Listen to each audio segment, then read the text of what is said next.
October 19th, 2025, 9:30. The Louvre has been open for exactly 30 minutes. Outside, on adjacent to the building, a furniture lift pulls up. If you've ever been to Paris, you're pretty familiar with the site. So the tourist walking by, it just looks like a morning delivery. 4 men in high-vis vests climb out. 2 of them step onto the lift platform and ride it up to the first floor balcony. Yeah, they aren't there to move a couch.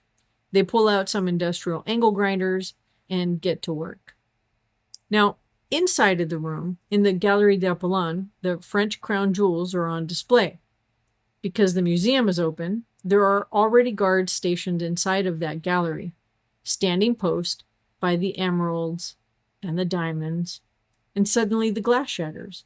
These guards aren't looking at a ladder, they're looking at 2 men in baklavas stepping through a window with spinning power tools.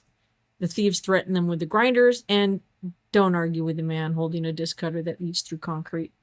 While one guard films the heist on his phone, the thieves crack the cases. 9 pieces, 8 minutes. They ride the lift back down, and they drop a crown on the street, vanish on the motorcycles.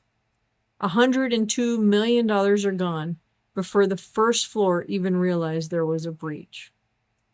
Now, when this hit the news, the media fixated on the dumb stuff. The password for the surveillance system was the Louvre. The access control password was Tails, which is the name of the vendor. People laughed, but that's sort of surface level. As a security professional, I don't really care about the password. Well, I care about the password, but I care about the decisions that led up to this. In 2014, some cybersecurity genies did an audit, and they found that the museum was running on Windows Server 2003. And by the time of the heist in 2025, that software was over 20 years old. It hadn't seen a security update in 15 years. In 2015, the leadership received a master plan for a bunch of infrastructure upgrades, and they agreed to it. They even set a completion date, 2032, 17 years. Think about what that communicated to the thieves. It says, we know the windows are weak, but we're going to wait until the next decade to fix them. But maybe here's some connections that were missed. The thieves didn't just find that window. In 2019, the high-end jeweler named Van Cleef & Arpels did their own audit before loaning pieces to the museum. They looked at the Danone wing and said, hey, the Riverside balcony is a death trap. Someone's going to pull a ladder from the road and walk right into it. I'm ad-libbing here. The exact method, the exact location, 6 years before the heist, it was predictable. The museum leadership had that report. They also had a staff that was screaming for help. 4 months before the robbery, the security teams went on strike. They said the museum was overcrowded and that they didn't have enough cameras to see what was happening. And they were right.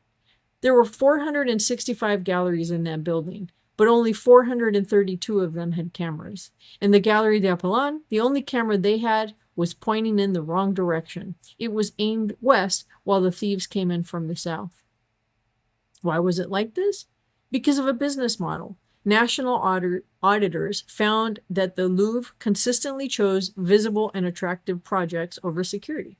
They spent money on new exhibitions, shiny lighting, because that's what brings in 10 million visitors per year. Bars on windows don't sell tickets. After the heist, the money was miraculously appeared to be fixed stuff.